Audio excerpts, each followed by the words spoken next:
I need to show you some footage of the Muslim Defence League taking over parts of the UK yesterday. Now, trust me when I say there were horrific and graphic scenes of violence too, which can be viewed on Elon Musk's X, but not on YouTube. But they were bad, I promise. And I can guarantee you that you won't have seen any of this if you were reliant on the MSM for your news. So it's my duty to show you that there is violence on both sides, but the policing and reportage is completely warped thanks to Two Tier Keir. Andy No reported that armed Muslim patrol members had surrounded and attacked the Clumsy Swan pub in Birmingham last night.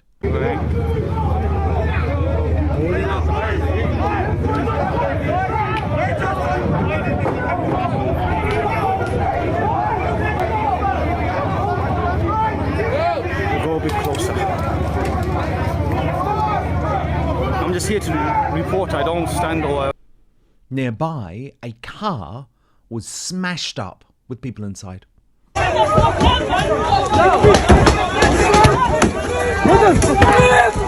the fuck is going on? What are you doing, bro?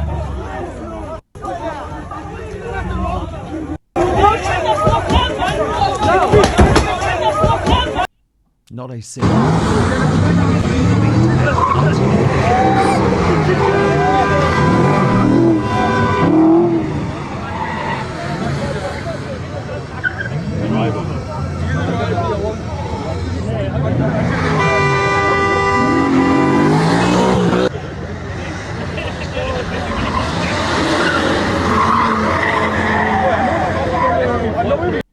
And where were the police?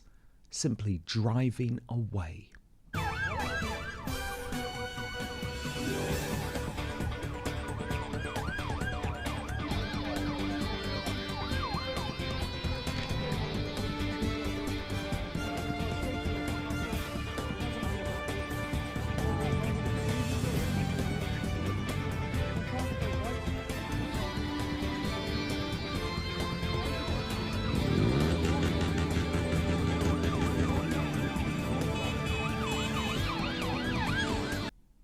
But a Muslim man outside the village Islamic centre claimed it was actually the police that confirmed there would be a far-right march.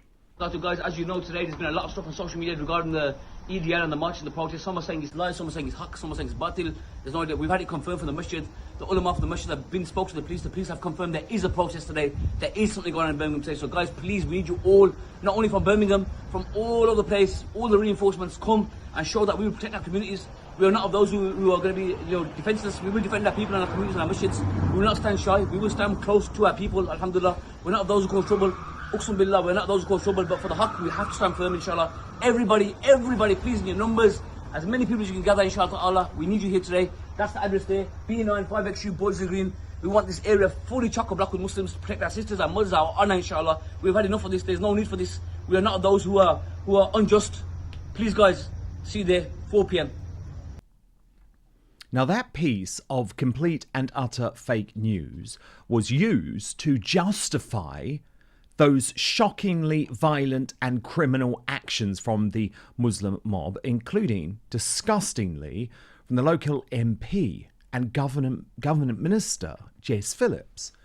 Now, it all kicked off after Sly News was ambushed live on air. Community leaders have been speaking to the police as well because... Free Palestine! Free Palestine! Right, I think, apologies for the language you're hearing, but a sense of anger, I think you can hear there. Yeah, Katie, I think Becky, I apologise. We need to leave you there, and Becky will have security there, and we will leave that, and I apologise once again for the language there. Rather than condemn those brazen threats of violence against a free media, Jess Phillips defended what Keir Starmer and Yvette Cooper would probably describe or should describe as far-left thugs if they were being consistent. She tweeted in response to Reform UK Deputy Leader Richard Tice These people came to this location because it has been spread that racists were coming to attack them. This was misinformation spread entirely to create this content. Don't spread it, Mr. Tice. Now, who gives a damn about that context? It is proof of Labour's two-tier policing. One rule for Muslim agitators and another for angry white men. There was quite correctly indignation. Ex-Prime Minister Liz Truss fumed, astonishing a Home Office minister is excusing masked thugs. She must retract this statement and the PM must urgently commit to protect the safety and freedom of everyone in our country. Lee Anderson of Reform UK stormed, you need to apologise for this and then resign. You're part of the problem, not the solution. A disgusting tweet. What are you scared of? Losing votes. But yes, Lee, she is. At the most recent election, Jess Phillips received 11,000 votes, but George Galloway's Workers' Party of Britain was just behind her, about 700 votes behind. So Jess Phillips is captured. But that doesn't excuse the complete capitulation from the dishonest and corrupt MSM. So despite what happened to Sly News, somehow they managed to spin that incident, even though she was physically threatened. The hard left broadcaster's communities correspondent Becky Johnson still couldn't dare to tell the truth. Members of the Muslim community mobilised after rumours of a far-right protest in the city and a Sky News van had its tyre slashed. Our communities correspondent Becky Johnson has more. There'd been rumours of a far-right protest in Birmingham, so dozens of Asian men decided to get here first. Many were wearing balaclavas or face masks, one man armed with what appeared to be a bat. This had been organised by men who've had enough of the violence towards Muslims. This is now another group that's just been set up. Earlier, this community activist showed me a WhatsApp group with over 1,000 members wanting to stand up to racist mobs. Hopefully the police would take care of us, but if they don't, we would obviously be willing to take care of ourselves. And how far would you go to do that? Well, me personally, you know, I'm not one of those elements that would go, I'm not willing to go to jail. Amidst the anger, he's been urging restraint. The message that we are sending out as a community is that don't take the law into your own hands. As protesters gathered and we attempted to report live, it became clear the media weren't welcome. A sense of anger, I think you can hear there. We decided to leave, but as we drove away, this man, armed with a knife, attempted to slash a tyre on one of our vans. He's going to slash the tyres. Oh, he's going to do the same to us. The fury we witnessed has been caused by riots like this. Members of the Oh yes, that makes it completely acceptable then. What disgusting two-tiered coverage, Freudian slip. It wasn't good for LBC reporter Fraser Knight either, who tweeted, as a reporter, I've just been chased out of an area of East Birmingham by groups of Asian men who had come out to protect their community against a planned far-right demonstration. The security guard with me decided immediately it wasn't safe for us. It was clear we weren't welcome, but there wasn't a safe space for us to go for miles. Cars followed us, we had abuse shouted at us, and at one point a group of around 6 men ran after us down a road with what looked like a weapon. We were forced to run. The far right didn't appear to show up, but the community here was on edge, waiting and ready for them. They were all on corners of a roundabout and lined the roads that surrounded it. We were warned that we'd regret it if we hung around. We're safe now. Well, thank God for that. But why are you, LBC, again trying to blame it on an invisible far-right protest? If anything, the fake news is now being spread by the hard left, organisations like Hope Not Hate. Its false reporting of an acid attack on a Muslim woman has led to scenes like this. Our fathers have come from a different country to here. We were born here. We are British, Pakistanis, we are Muslims. We will stand here. We will fight against EDL. We will fight our ground. Our innocent Muslim sisters are getting acid attacked. Must again breaking. No, they're not. They're not. The British Bashing Corporation was no better. It managed to blame the far right for the Muslim violent protest, and I couldn't believe this. They've gone back to their old favourite slogan from the Black Lives Matter riot days. Mostly peaceful. This evening, several vehicles in a pub have been attacked by a group of Muslim youths following false reports that far-right protesters plan to march through the area. And we heard a little earlier from our correspondent there, Phil Mackey.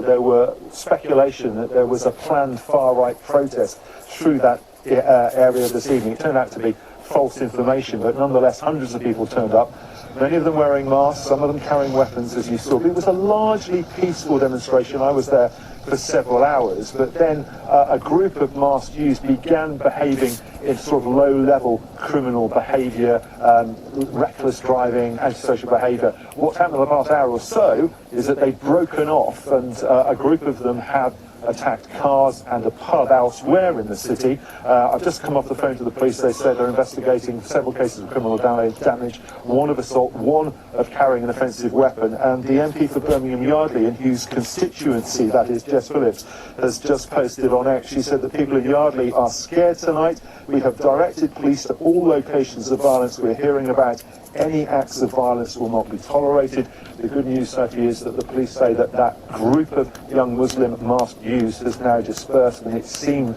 that things are beginning to calm down. Mostly peaceful, right. You clearly haven't seen the videos that I have seen on X. One showing a white man trying to protect the pub almost beaten to death by a large mob of Muslim youth, and there are others as well. All I'll say is thank the Lord that Elon Musk bought Twitter, which is now X, because it's the only big tech giant fighting back against Slippery Starmer's deranged push for censorship. Now, he's decided misinformation is the enemy, you see, which is actually nuts, because by the time there was any disorder on Britain's streets whatsoever, everyone in the UK knew that the Southport massacre accused was a British-born 17-year-old with Rwandan parents. But Elon is going for it and shaming the invisible new PM on a global stage. Why aren't all communities protected in Britain, Keir Starmer? He asked. Then he added, shouldn't you be concerned about attacks on all communities? And he also pinned the now famous term Two Tier Keir to his profile. He also asked the very reasonable question, arrested for making comments on Facebook, is this Britain or the Soviet Union? And that was in response to this video. I'm arresting you on suspicion of improper use of the electronic communications network. I'm just what? 127 of the Communications Act, okay? So you do not have to say that it may harm your defence if you don't mention one question, something which you later are in court. Anything you do say may be given evidence. Do you understand that? So I'm actually being arrested? You're going to be arrested, okay? Right. So you got to the police station. Right. You, okay, this is in relation to some comments that you've made on a Facebook page. Okay? Oh, really? Oh, it's a Facebook crime, is it? Okay. Right. So we need to ask you some questions about that.